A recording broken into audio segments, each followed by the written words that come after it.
Alors, imaginez un peu ça, hein. Vous passez des années, vraiment, à construire une entreprise sur des valeurs fortes, hein. Oui, Le local, l'écologie, l'humain, la qualité. des bases solides en principe. Exactement. Et puis, un jour, paf, vous réalisez que ces mêmes valeurs, eh ben, c'est elles qui risquent de tout faire couler. C'est un paradoxe assez terrible, oui. Et c'est l'histoire très actuelle de Géoplat. Une situation qui illustre bien cette tension entre l'éthique et la réalité économique, parfois brutale. Le cas au plat est assez emblématique. Tout à fait. Alors aujourd'hui, on plonge vraiment dans la situation critique de Géoplat. C'est cet éditeur de jeux lyonnais Mhm. qui a fait du 100% Made in France, ben, plus qu'un slogan, quoi, un vrai engagement. Un marqueur très fort de leur identité. Voilà. Et notre discussion, elle s'appuie sur notre article récent où on détaillait justement cette crise et puis la mobilisation assez incroyable qui a suivi. Une mobilisation impressionnante, c'est vrai. L'objectif, c'est de comprendre pourquoi ce modèle si éthique, si admirable, se retrouve en danger. On va regarder comment l'éditeur a réagi avec une transparence Assez rare, oui. carrément, et puis comment la communauté des joueurs, des joueuses, s'est mobilisée pour essayer de les sauver. Bon, allez, on déballe ça. Allons-y. Alors pour commencer, Jeux au plat, c'est qui exactement? Alors, Jeux au plat, c'est d'abord une histoire de conviction, celle de son fondateur, Florent Toscano. L'entreprise a été créée en 2011 à Lyon. D'accord. Et tout de suite, dès le départ, ils se sont positionnés un peu à contre-courant des pratiques habituelles dans le jeu. C'est-à-dire? Là où beaucoup vont produire en Asie pour réduire les coûts, au plat, eux, ils ont fait le choix radical du 100% local. Ah oui, radical. Et local, ça veut dire quoi pour eux? Pas juste la France? Non, c'est encore plus précis. Toute la production est vraiment concentrée en région Auvergne-Rhône-Alpes.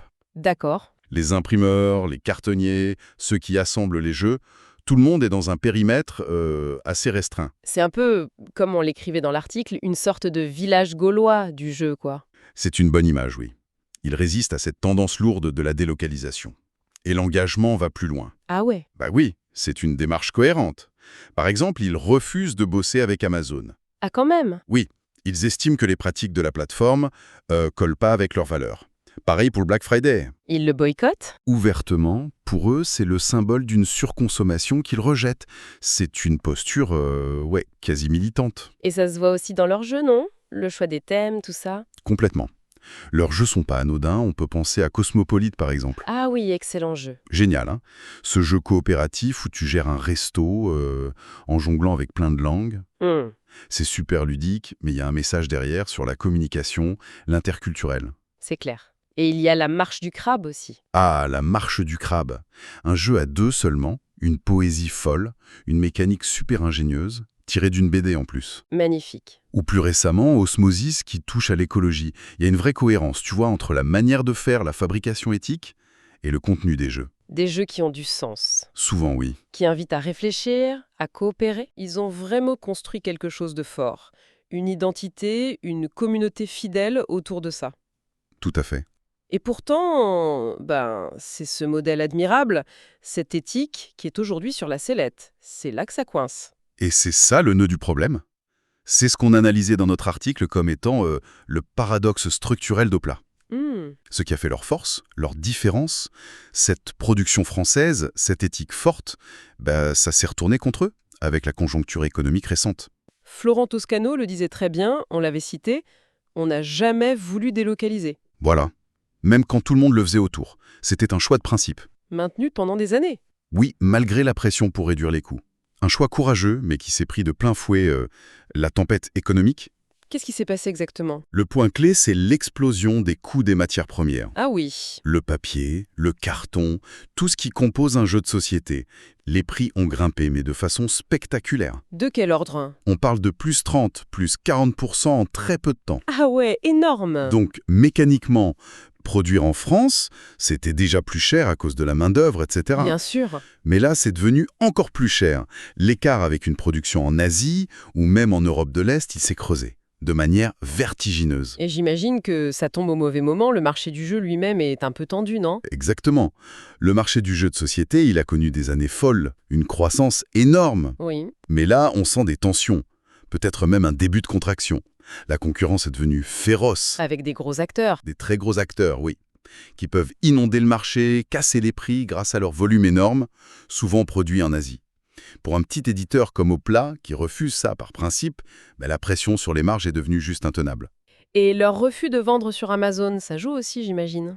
Bien sûr, c'est un autre aspect de leur engagement qui devient une contrainte. Mhm. En disant non à Amazon, ils se coupent d'un canal de vente majeur, surtout aujourd'hui où beaucoup d'achats se font en ligne. C'est clair. Du coup, ils dépendent beaucoup plus des boutiques spécialisées, Qui souffrent aussi, parfois. qui sont elles-mêmes sous pression, exactement. C'est un choix éthique tout à fait respectable, mais commercialement, ça limite leur portée, leur résilience. Et tout ça, ça a mené à une situation financière. Critique. Notre article donnait un chiffre pour le besoin urgent de trésorerie. Oui. Au moment où ils ont tiré la sonnette d'alarme, le trou était de 87 000 €. Quand même. Pour une petite structure comme la leur, c'est énorme. Ça mettait en danger la survie de l'entreprise à très court terme. Et c'est là qu'on voit vraiment le paradoxe en pleine phase, quoi. Exactement. Leur éthique, ce capital moral qu'ils ont bâti, c'est devenu un passif financier direct dans ce contexte précis. C'est ça qui est fascinant. Ce qui faisait leur fierté, leur attrait, devenait la cause de leur possible disparition. Terrible. Ce n'est pas que l'éthique n'est pas rentable en soi, hein. Elle peut fidéliser, attirer des talents. Oui, bien sûr. Mais dans une conjoncture de crise des coûts, de marché tendu, si t'as pas la taille ou les reins assez solides, ça peut devenir un fardeau structurel.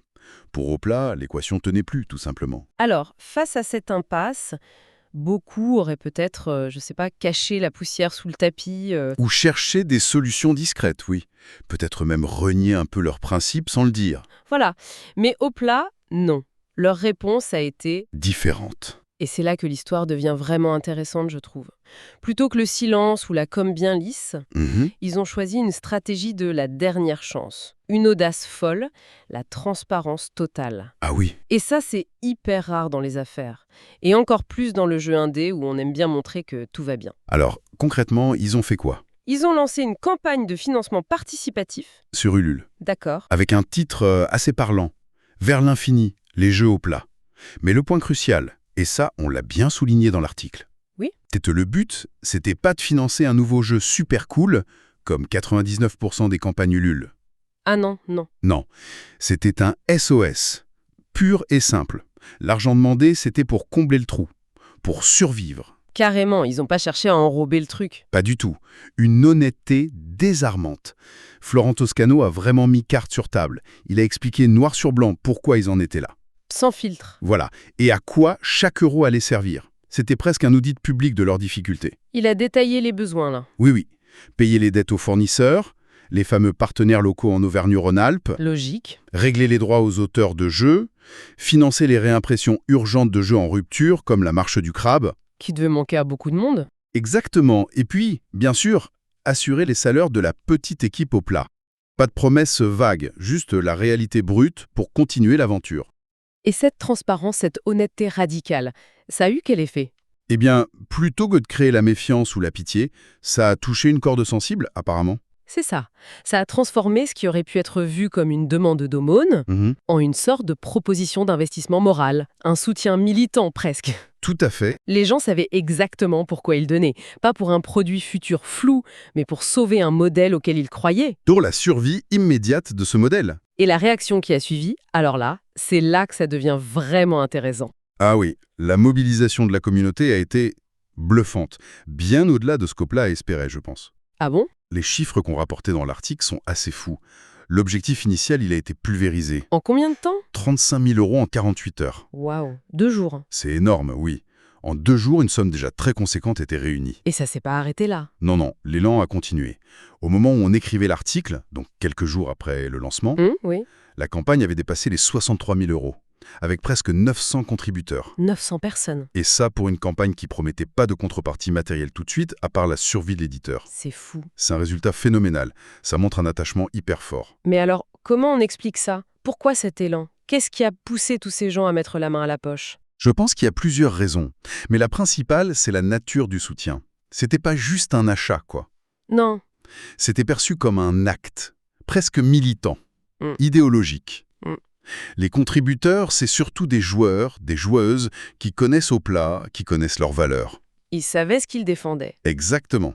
Ils achetaient pas juste un jeu en avance. Ils votaient avec leur portefeuille, comme on dit. Oui, Il montrait qu'il voulait que ce modèle de production éthique, local, continue d'exister. Cette vision du jeu de société, il la trouve précieuse. c'est une sorte de défense d'une exception culturelle, économique dans le jeu. C'est un peu ça, oui. Notre article mettait ça en lien avec ce que certains appellent l'indiapocalypse dans le jeu de société.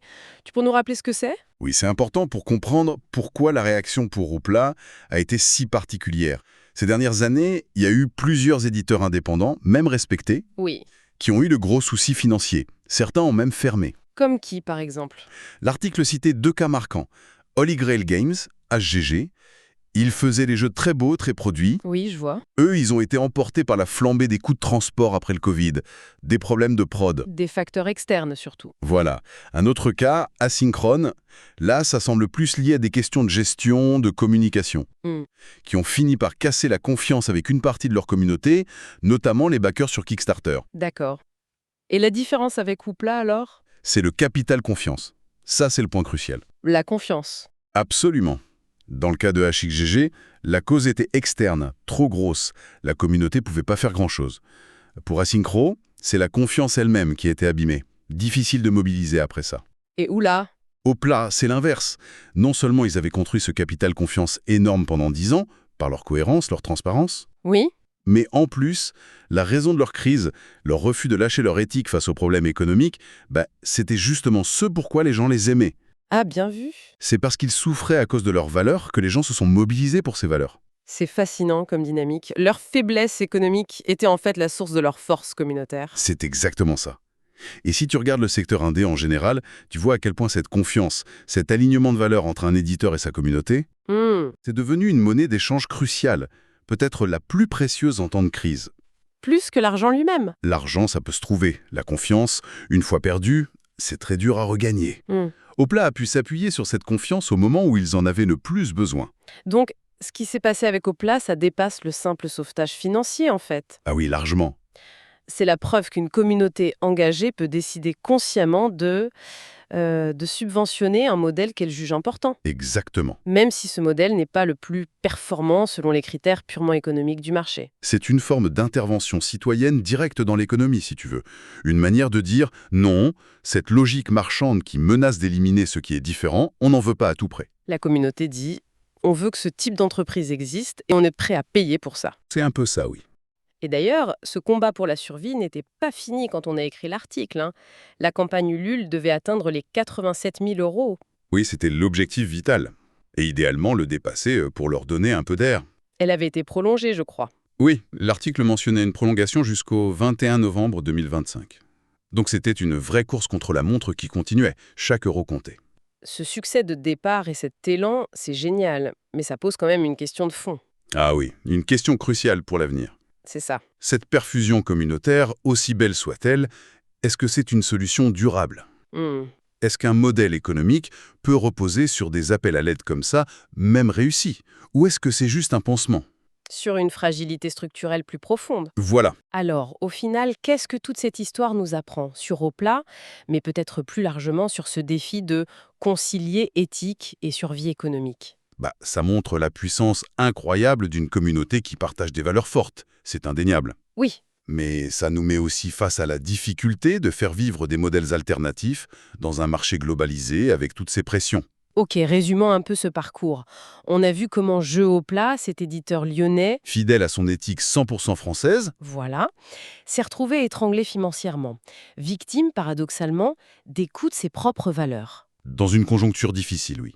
Ensuite, on a vu leur réponse, La transparence radicale, l'appel à l'aide direct sur Ulule, exactement, et comment ça, loin de les affaiblir, ça a déclenché une mobilisation énorme, preuve de ce fameux capital confiance. accumulée pendant des années. L'histoire d'Hoopla, c'est vraiment une super leçon sur le pouvoir de la communauté, l'attachement en valeurs. C'est optimiste quelque part. Oui, ça donne de l'espoir sur la capacité des gens à se mobiliser pour ce qui compte pour eux. Mais une fois l'émotion un peu retombée, ça nous laisse avec une grosse question pour la suite. non? Oui, la question fondamentale, au-delà de ce sauvetage ponctuel, comment on assure la survie à long terme de ces modèles?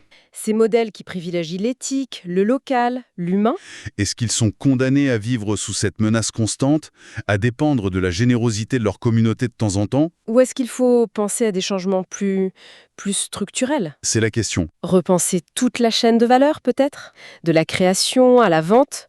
Revoir la répartition des marges entre tous les acteurs? Créateurs, fabricants, distributeurs, boutiques, pour mieux soutenir ces modèles éthiques. Quelle est la responsabilité de chacun, y compris nous, les consommateurs, dans nos choix de tous les jours? C'est une question complexe, oui, systémique.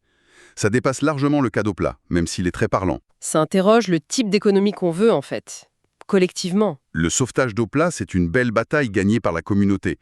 Mais la guerre pour que les modèles éthiques durent face au marché, elle est loin d'être finie. Une réflexion à poursuivre, clairement, bien au-delà du jeu.